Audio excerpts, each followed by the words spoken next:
Ho, ho, ho. Ja, så blev det den 23. december.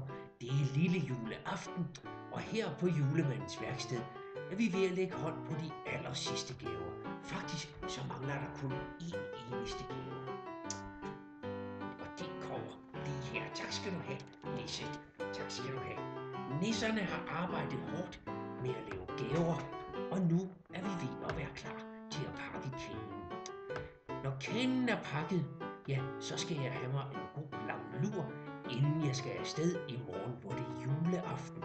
Jeg skal hele verden rundt og besøge alle de artige børn, og lur mig, om jeg ikke også kommer forbi hos dig.